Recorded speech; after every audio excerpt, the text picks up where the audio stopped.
I wanted to talk about one of the trickier derivatives by sort of the long method, which would be something like the square root of 2x minus 1.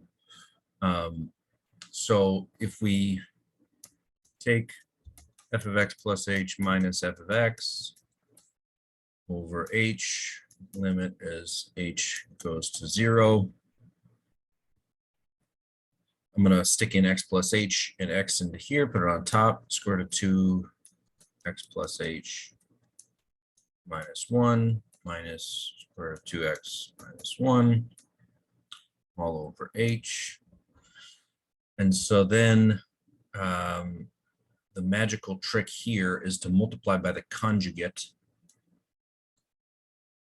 to x plus h minus 1 plus square root of 2x minus 1 over, same thing,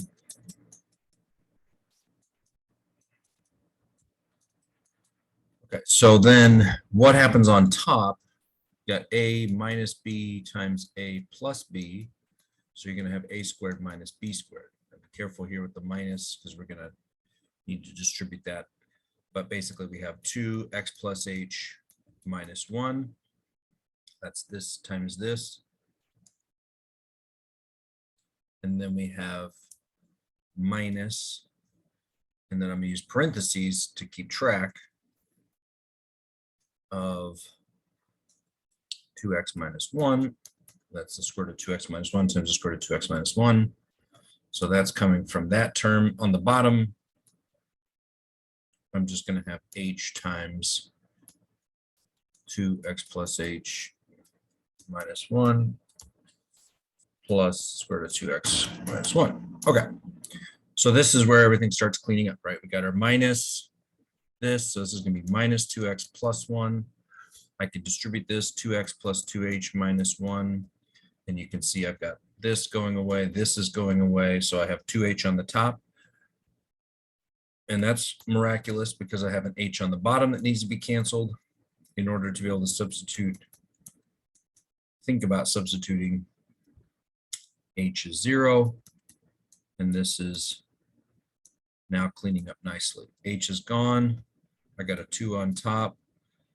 When I substitute h is 0, this bottom thing turns into square root of 2x minus 1 and the square root of 2x minus 1. And of course, there's 2 of those. So my final answer here is 1 over the square root of 2x minus 1. I had a factor of 2 there and there that I simplified out of that. So this is my simplified final answer. So the key here is to multiply by the conjugate. This is the difficult step, and then you've got the difference of squares happening there. And of course, what's coming next is, all the sort of power rules that would be a more efficient way to do this. It is nice to be able to do it by hand. It does test cover a lot of important base skills with radicals and fractions and the difference of squares. If you're doing this sort of the faster way that's coming, right, you would take